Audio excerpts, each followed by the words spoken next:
Welcome back. Currently, we have some overcast skies with 66 as our temperature, winds going northwest at 7 miles per hour, the humidity at 63%, and the barometric pressure at 30.14 and rising. Now for our area condition, it looks like all over they had some overcast skies with Sanborn, Wheatland, Patoka, and also Allendale, Illinois, and they're all at 66 degrees. Now as we move into our U.S. current temperature map, now there are some warmer temperatures from the northeast down through the southern plains in the 70s, 80s, and also 90s. Now these warm temperatures are out ahead of this strong cold front, which you guys will see in our frontal map, with Lexington, Kentucky at 77 degrees. Now behind this cold front, there are much cooler air with temps in the 50s and 60s, with St. Louis at 60 degrees.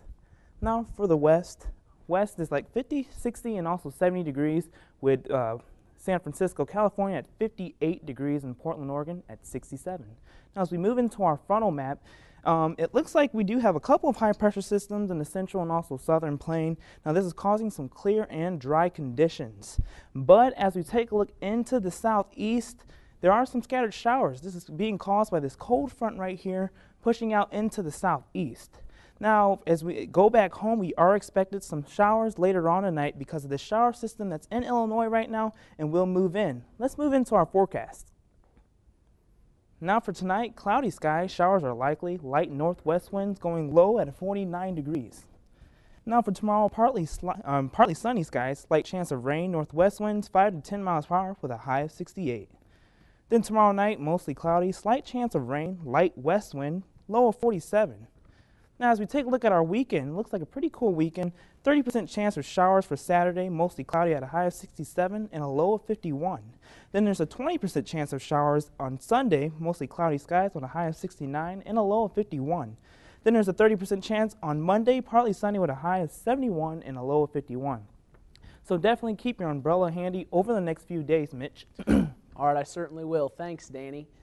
The Indiana Fever's Tamika Catchings has been named the WNBA's best. Cody Cully is here now with more. Cody? That's right, Mitch. The Fever's all-star forward has earned the league's MVP award. I'll have the details when News Center 22 returns.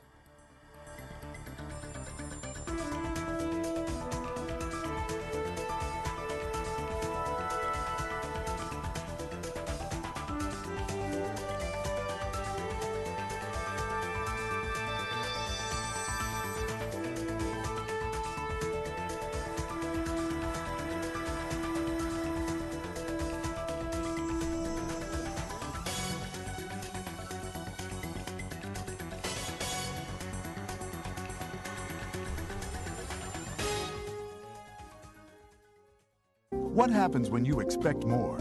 You ask more. You discover more. And you become more. Now celebrating 20 years in broadcasting, Tavis Smiley keeps pushing the envelope with questions that penetrate and conversations that reveal. Expect everything but the expected. Expect more from Tavis Smiley as he returns to PBS for an all-new season.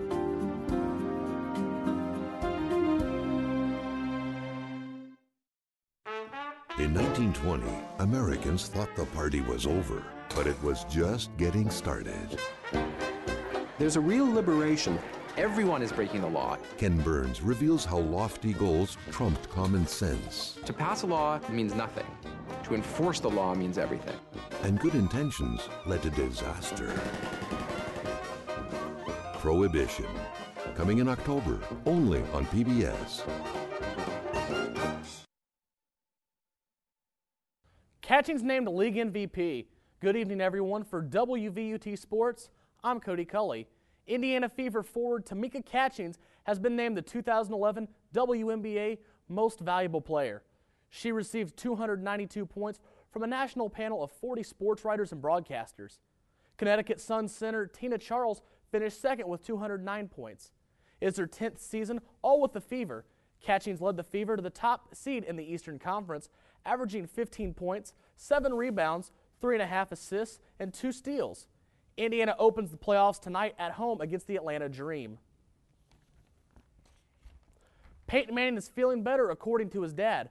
Archie Manning tells ESPN that his son is in better spirits as he recovers from his September 8th neck surgery.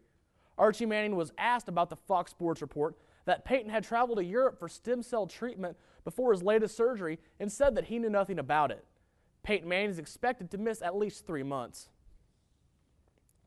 2 Cincinnati Bengals football players allegedly found themselves on the receiving end of package of high-grade marijuana.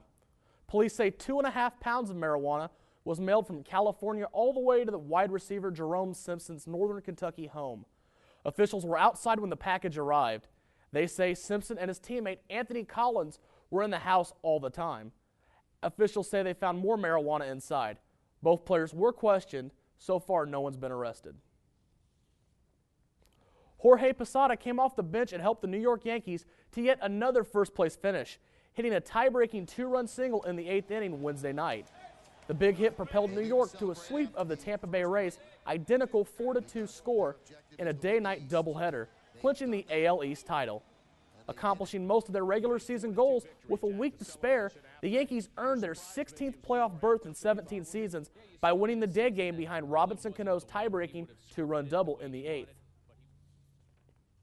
David Freese hit a go-ahead 3-run home run in the 7th as the St. Louis Cardinals drew closer to the National League wild-card lead with a 6-5 win over the New York Mets. Freese put the Cards ahead in the first with a 2-run triple, and Alan Craig made it 3-0 with an RBI single in the second. The Cardinals trail Atlanta by a game and a half for the NL wild card as the Braves were shut out in Florida. The celebration is taking longer than the Milwaukee Brewers had hoped or expected. Clinching the NL Central will come down to their final homestand of the season after they lost again Wednesday to the Chicago Cubs 7-1. Matt Garza pitched a 6-hitter, and Marlon Byrd hit a 3-run homer for the Cubs in their Wrigley Field finale. Garza allowed just an unearned run and struck out 10 in pitching his second complete game this season and 8th of his career. He walked 1 in a 123-pitch effort. The loss left the Brewers' magic number for winning the division title at 3. Round 2 of the Chase for the Sprint Cup takes place this weekend at New Hampshire Motor Speedway with Sunday's Sylvania 300. There will be one practice on Friday before qualifying with a pair of practice sessions on Saturday. Kevin Harvick enters the weekend as the points leader, holding a 7-point edge over Tony Stewart, who won Monday's rain-delayed race at Chicagoland Speedway. Ryan Newman won both the pole and the race at New Hampshire back in July. Our play of the day comes from Great American Ballpark in Cincinnati, where the Reds hosted the Astros on Wednesday night. Houston's Matt Downs drives this one deep to left, and Cincy's Dave Sept makes a great leaping catch at the wall. And then he gets the ball back to double up JT Martinez at first to end the inning. Great catch by Sept at the wall, earning him our play of the day. The Reds, by the way, went on to blank the Astros 2-0 as Bronson Arroyo pitched a 6-hitter. Finally in sports, a minor league baseball team in Ohio is having a bear of a time trying to find the head of its mascot. The Lake Erie Crushers say someone stole Stomper the Bear's head from a storage locker last month. As a result, the popular mascot was sidelined for the last 8 games of the season. Since the head hasn't been returned, the team had to order a replacement as fans mourn the loss. It's a couple $1,000 because it's custom made and it gets shipped in from up north, and so we've had to file some stuff with insurance. That's pretty sad. That is like low. Police have suspended their investigation. Meanwhile, the team is urging whoever stole the head to return it. No questions asked. Mitch, it would appear someone would have one heck of a Halloween costume this year. Well, I can tell you it wasn't me, I swear. Thanks, Cody. Well, searches at airports are definitely the normal nowadays. But what about searching your hair? Coming up next, we'll meet a woman who was detained until her hair was thoroughly inspected. We'll explain why when we return.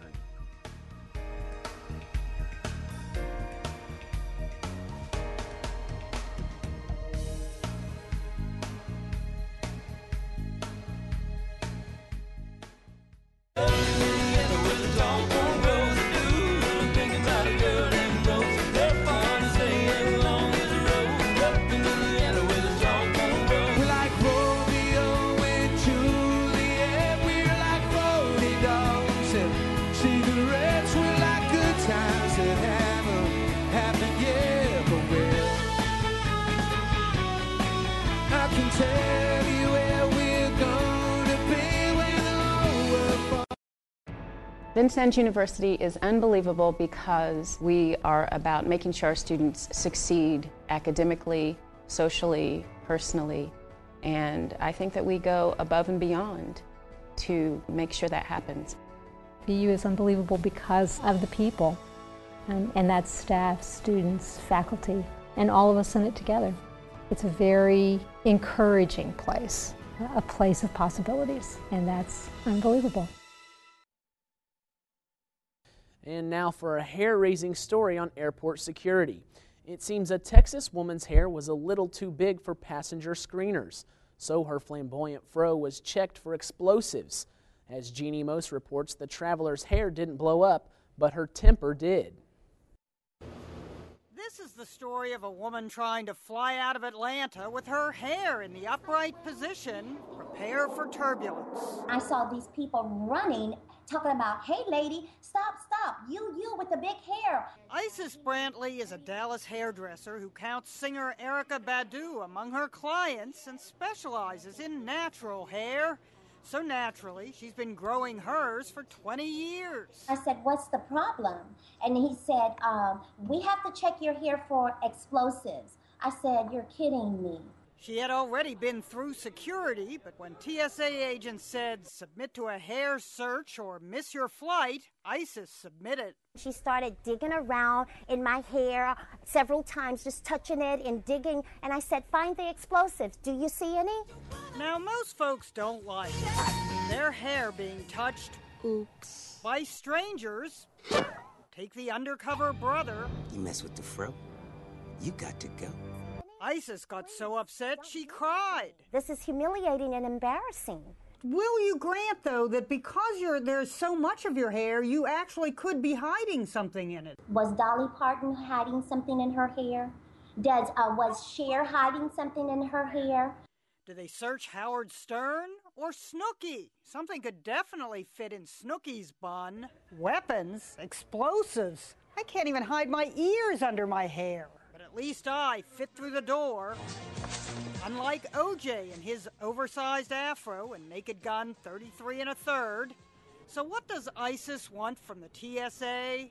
A public apology. But the TSA says this passenger left the checkpoint prior to the completion of the screening process and was offered but refused private screening. That's fabricated. But this isn't. Ava Nuga's big as a disco ball hair is in the Guinness Book for largest natural afro in the world. We don't know whether her hair has ever been searched at the airport, but we do know she says it makes for the perfect pillow. Great for those long-distance flights. Can you just kind of flounce your hair a little? Jeannie Most. Hey, out with my hair. CNN, New York. That's all for this evening. For Danny Taborn and Cody Cully, I'm Mitch Columby. Join us again tomorrow. Good night.